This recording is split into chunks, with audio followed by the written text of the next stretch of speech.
অরিজিৎ সিং রাস্তায় নামছে না কেন? দেবদাকে নিয়ে এত যখন ট্রোল হয়েছে, তাহলে অরিজিৎ সিংকে নিয়েও হোক। অরিজিৎ সিং ভগবান, অরিজিৎ সিং সব। অরিজিৎ সিংয়ের 7 দিন আর শেষ হচ্ছে না। Hey guys, welcome to my channel. আমি মহারাজার। এখন আমরা অরিজিৎ সিংয়ের এই পুরো বিষয়টাকে নিয়ে কথা বলবো। হচ্ছে ট্রোল অরিজিৎ সিংকে নিয়েও হচ্ছে, মিম রীতিমতো বেরিয়ে পড়েছে।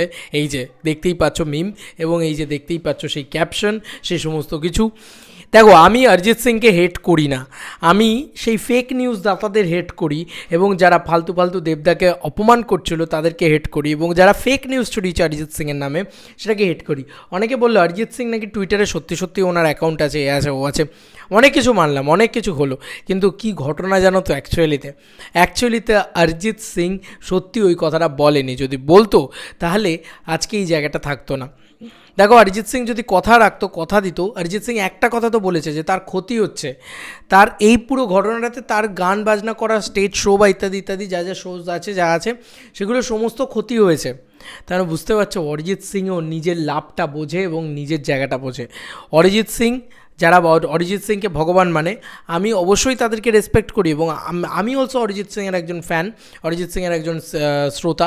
কিন্তু অরিজিৎ সিং মানেই ভালো, অরিজিৎ সিং মানেই খারাপ, এই জিনিসটা না। একদিনে কাউকে হিরো বানিয়েও দেওয়া যায় না, একদিনে কাউকে ভিলেন বানিয়েও দেওয়া যায় না। অরিজিৎ সিং একজন কত ভালো মানুষ সেটা আমরা প্রতিনিয়ত প্রত্যেকটা জায়গায় দেখতে পেয়েছি। কিন্তু এই যে অরিজিৎ সিংকে নিয়ে যারা ফেক নিউজ ছড়ালো, তারপরে যেভাবে ট্রোল হচ্ছে এখন, সেটাও দেখার বিষয়। সব দোষ দেবদার না, সব সময় খালি দেবদাকে ব্লেম করা হয়। দেখো, আজ অবধি এটাই হয়ে এসছে, যেখানে যত অপরাধ অন্যায় যা যা হয়েছে সব জায়গায় কিন্তু দেবদাকেই বলা হয়েছে যে দেবদা এই, দেবদা ওই, দেবদা সেই। আমি এটা দেখেছি। বাকি যারা অত কথা বলে তাদেরকে নিয়ে কিন্তু তুলনামূলক ট্রোলটা কম হয়। তার মানে কি আমি এটা ধরে নিতেই পারি যে অনেকেই আবার বলতে পারে অরিজিৎ সিংয়ের সাথে দেবদার তুলনা করছো? যাই করি না কেন ভাই, দেবদা তাহলে কি এতটাই জনপ্রিয় যে তাকে নিয়েই শুধুমাত্র ট্রোল করতে হয়, আর কাউকে মানে ধর্তব্যের ভিতরে ফেলা যায় না?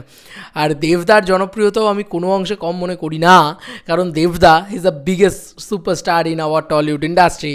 বাংলার মানে বিগেস্ট বক্স অফিসটা ওনার ঝুলিতেই রয়েছে। বাংলার সবথেকে বড় বক্স অফিস কিং যদি কাউকে বলা হয়, সেটা দেবদাকেই বলা হবে, এটা নিয়ে কোনো সন্দেহ নেই। তো যাই হোক, পোস্টটা দেখি, আমরা পোস্টটা পড়ি। অরিজিৎ সিং যেটা লিখেছেন, অরিজিৎ সিংয়ের 7 দিন কবে শেষ হবে? মানে বলা হয়েছিল না 7 দিন হলে নাকি উনি আর কিছু মানবেন না, উনি রাস্তায় নেমে পড়বেন ইত্যাদি ইত্যাদি। তো অ্যাকচুয়ালি যে খবরটা কতটা ফেক, কতটা মিথ্যা, কতটা বেকার, সেগুলো কিন্তু আজকে বুঝে গেছে দর্শক। আজকে বুঝে গেছে যে অরিজিৎ সিং এরকম কিছু বলেনি। তখন আবার মাঝখানে আরেকটা খবর উঠলো যে অরিজিৎ সিং এরকম কিছু একটা বলেছেন, এই কথাটা কিন্তু মাঝখানে আবার উঠেছিল। ভালো করে লক্ষ্য করে দেখবে, সেটাকে বলা হয় যে টুইটার অ্যাকাউন্টটা ওনার অরিজিনাল, ওনার পার্সোনাল, এই সমস্ত খবরও উঠেছিল। কিন্তু আলটিমেটলি সত্যিটা হচ্ছে অরিজিৎ সিং এরকম কিছু বলেনি। তা এই যে আমি ক্যাপশনটা পড়ি তাহলেই বুঝতে পারবে, দ্য বং ক্যাপশন, তারা এটাকে করেছে, আমি শেয়ারও করেছি। Disclaimer, nothing against Arijit Singh. যারা এই ফেক নিউজটা ছড়িয়ে ফুটেজ খেলো, এই সার্কাস্টিক পোস্টটা সম্পূর্ণ তাদের উদ্দেশ্য করেই বানানো। ইয়েস, আমি অরিজিৎ সিংকে আমিও ট্রোল করছি না, কিন্তু আমার কাছে কথা হচ্ছে, তোমরা যে দেবদাকে বললে, সেই দেবদাও মাঠে নেমে গেল, সেই দেবদাও প্রতিবাদ করে নিল, কিন্তু অরিজিৎ সিং কিন্তু আজ অবধি রাস্তায় নামেননি। বন্ধুরা, যে ভিডিওটা তোমাদের সামনে শো করা হয়েছে, ওই ভিডিওটা 2 বছর আগের পুরনো ভিডিও। ওটা অরিজিৎ সিং নিজেই বলেছেন, বিভিন্ন নিউজ পোর্টালে নিজে ওটা বলেছেন যে ওই ভিডিওটা অরিজিনাল ভিডিও না। দেবদা একটা কথা কালকে বলে গেছে যে সোশ্যাল মিডিয়ার মিসইউজ, সোশ্যাল মিডিয়ার যে ব্যাডলি ব্যবহার করা, সেইটা যে কীভাবে করা যেতে পারে, সেটা কিন্তু সোশ্যাল মিডিয়া প্রচণ্ডভাবে বোঝা যায়। সোশ্যাল মিডিয়া খুললে যাকে যা নয় তাই করে দেখানো হতে পারে, ঠিক আছে? তো সেটাই কিন্তু হয়েছে, এবং সেটা পুরোপুরি ফেক, পুরোপুরি একটা ফেক আবরণ তৈরি করা হয়েছে। অরিজিৎ সিং না এমন কোনো কথা বলেছেন যেখানে উনি বলেছেন রাস্তায় নামবো ইত্যাদি ইত্যাদি ইত্যাদি। আমি দেখলাম বিভিন্ন সেলেবরাও কথা বলছে এই বিষয়টাকে নিয়ে। তো বলে রাখি, এমন কিছুই না। যদি ওটা বলে থাকতেন অরিজিৎ সিং, তাহলে আজকে অরিজিৎ সিং কোথায়? রাস্তায় নামলেন না কেন? কেউ প্রশ্ন তুলছে না কেন? তাহলে সেটাও তো বলা উচিত, তাই না? তো কোথাও গিয়ে দোষটা সবারই হওয়া উচিত। তো দেবদা কিন্তু অনেকগুলো রিজন আছে সে কেন রাস্তায় নামেনি, কী হয়নি, কোথায় হয়েছে, কিভাবে হয়েছে, সেই রিজন নিয়ে আমরা আগেও কথা বলেছি যে বাবা অসুস্থ ছিলেন, আঙ্কেল এখন আগের থেকে সুস্থ আছেন। এখনও বলছি আমরা, গেট ওয়েল সুন আঙ্কেল, আরও বেটার পরিস্থিতিতে এসো, সুস্থ হয়ে যাও একদম পুরোপুরি। তার সঙ্গে সঙ্গে কিন্তু শুধু দেবদার বাবা অসুস্থ ছিলেন এমনটা না, দেবদার দেশেই ছিলেন না, দেশে ফিরে তিনি আগে খাদানকে সার্টিফাইড করেছেন, সব কিছু করেছেন, সব কিছু করে এটাকে করেছেন এবং একটা অর্গানাইজড ওয়ে হয় যে আমি আর্টিস্ট ফোরামের না হলে, দেবদা আর্টিস্ট ফোরামের হলো না, দুম করে নিজে একা একা রাস্তায় নেমে বললেন, দেখলেই তো কালকে প্রোটেকশন দিতে পারিনি দেবদাকে, এত এত এত ক্রেজ হয়েছে।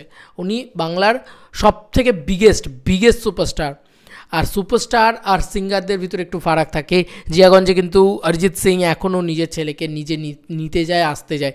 যখনই তুমি অ্যাভেলেবেল হয়ে যাবে না, তখনই আর তোমার দাম সেই লেভেলে থাকবে না। কিন্তু দেবদা তো অ্যাভেলেবেল নয়, তাই দেবদার দাম কিন্তু ভয়ঙ্কর লেভেলে গিয়ে উঠছে।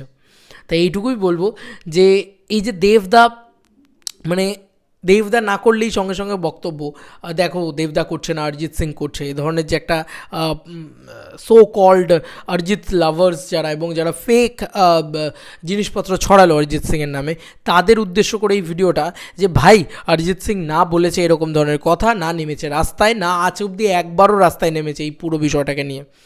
তাই অবশ্যই অরিজিৎ সিংকে আমি পূর্ণ সমর্থন করি, পূর্ণ ভালোবাসা দিই এবং পূর্ণ এই একটা ঘটনার জন্যে তাকে আমি হেটও ছড়াই না, কারণ অনেস্টলি স্পিকিং কী যায় আসে। অরিজিৎ সিংয়ের গানকে আমরা শ্রদ্ধা করি, স্নেহ করি, অরিজিৎ সিংয়ের মানসিকতা মানবিকতাকে আমরা শ্রদ্ধা করি, স্নেহ করি। উনি রাস্তায় নামলেন কি নামলেন না, না নামলেন, এটা দিয়ে প্রতিবাদের কিচ্ছু যায় আসে না। তোরা যারা এভাবে ভাবছিলি, তোদের যোগ্য জবাবটা এখন পড়ে গিয়েছে যে 7 দিন আর অরিজিৎ সিংয়ের শেষ আর হচ্ছে না, অরিজিৎ সিংও রাস্তায় নামছে না এবং অরিজিৎ সিং এ ধরনের জিনিসপত্র করছে না। উল্টে অরিজিৎ সিং এটা বলেছে, নিউজ পোর্টালে নিজে অরিজিৎ সিং বলেছে, আমি TV9 বাংলাকে খবর করতে দেখলাম যে আমাদের ক্ষতি হচ্ছে, মানে আমার ক্ষতি হয়েছে, এই ইনসিডেন্টটার জন্য আমার নিজের ক্ষতি হচ্ছে। তো সবসময় ওই মানে অরিজিৎ সিং করছে সেটাকেও একটা ঢুকিয়ে দেওয়া, এবং আমি দেখলাম কিছু মানুষ অমানুষ এরকমভাবে ভাগ করে দেওয়া হচ্ছে। সেখানে অরিজিৎ সিংকে একপাশে রাখা হচ্ছে, দেবদাকে অমানুষ সেকশনে রাখা হচ্ছিল।